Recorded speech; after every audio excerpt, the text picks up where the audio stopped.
What do you feel like? I feel like we wanted it so bad. We poured our hearts and our souls and our everything into something we've never even done before. Didn't even know we could do it. And then we became Superhost and had 150 five-star reviews, the Google reviews and Airbnb reviews, and we were amazing and we loved it. But we screwed up because we didn't have a contract. And so at some point you just have to realize that like we were just building it on shifting sand, and we had to leave, like for our own sake, for our own self, for our own sanity. And that was like the hardest decision that we had to do, and it hurts because we loved Cambodia and we loved where we were and we loved the family that we made, and we have to give all of that up because we were stupid, and it pisses me off. Have you ever wanted something so bad that you break all of the rules that you know to be true? What's the number one rule of business? Never do business without a contract, even with a friend. We know that. We know that to be true. We've been successful business people. And yet, for the last year, we broke the cardinal rule. We fell into the trap. We didn't just break the cardinal rule, we completely ignored it because we felt safe. Back in 2023, we stayed at a guest house in Siem Reap, Cambodia, that we fell in love with. We booked for 10 days and we stayed for 2 months. At that time, he offered us the guest house. Said we would be fantastic at running a guest house. But we said no, we have to keep traveling. While traveling, we couldn't stop thinking about it. As a matter of fact, 6 months in, I actually called him and left him a voicemail and said, if the property is still available, we're interested. A few months after that, we're in the mountains of northern Vietnam when we get a phone call from our friend in Cambodia. Mind you, he's a foreigner. He's European. He's a Westerner, not a Cambodian.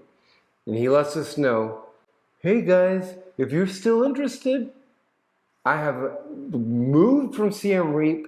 The property has been vacant.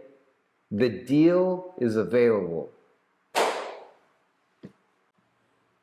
We felt like the stars had aligned. He was about to lose the property, and we were over the moon thinking the property could be ours. We spent the next few days talking on the phone because we were in 2 different countries, ironing out all of the details. Everything happened so fast. We couldn't even be there for 2 months to open the property. We had to rebook tickets, cancel tickets. We had planned our whole lives for the next 12 months, and we had to start over from scratch so that we could do this. And he needed money or we'd all lose the property. It happened fast. It wasn't a tough negotiation. So we wired him earnest money based on our agreement. When we finally got there in January, we put our hearts and our souls into it. We had a full house, complete bookings. It was high season. We were in a country that we didn't speak the language. Everything was breaking all of the time. It was absolutely insane. And we were doing it all by ourselves. Still no contract. We should have walked away then, but we didn't. We were so invested, we felt trapped. And here is the price I had to pay for that mistake. In March, my father passed away in Texas. I didn't go to the funeral. I didn't tell my friends. I wasn't there for my family. I suffered in silence because I knew that even if I left for a week without a contract, anything could happen. I miss saying goodbye to my father to protect a business that wasn't even ours. I thought I was building a legacy, something he'd be proud of. Instead, we lost the business and lost that last moment with my father. Our friend kept telling us, it's coming. The contract is coming. Have faith. Believe. We did that for 7 months. We operated like that in ghost mode, not telling anybody what we were going through, having to believe that everything was going to be okay. It wasn't. When we finally got the contract, it was nothing like we had agreed upon. The last straw was when government officials actually showed up to the property and said that the taxes hadn't been paid, even though we had been paying him the taxes every single month. That's when we fully realized that our home, our business, our life had been built on shifting sand. It drained the life out of us. We were fighting for a dream, a home, a life that we didn't even control. But here's the crazy part.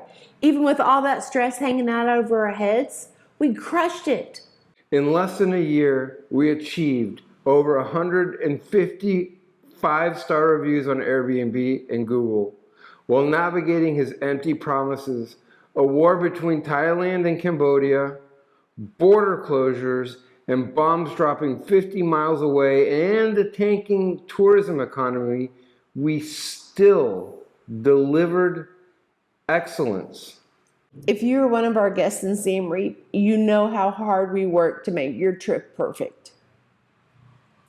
We learned a hard lesson in Cambodia. Do not build your castle on someone else's land. We realized that the only things that we actually own is our freedom and our name. My maiden name is Brown. Our last name is Bacon. So today, we are retiring Eyecool and rebranding to the only thing that's real. We Brown Bacon.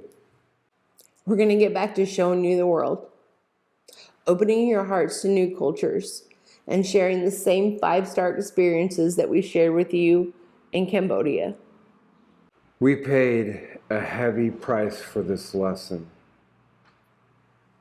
Never do business without a contract, especially with a friend.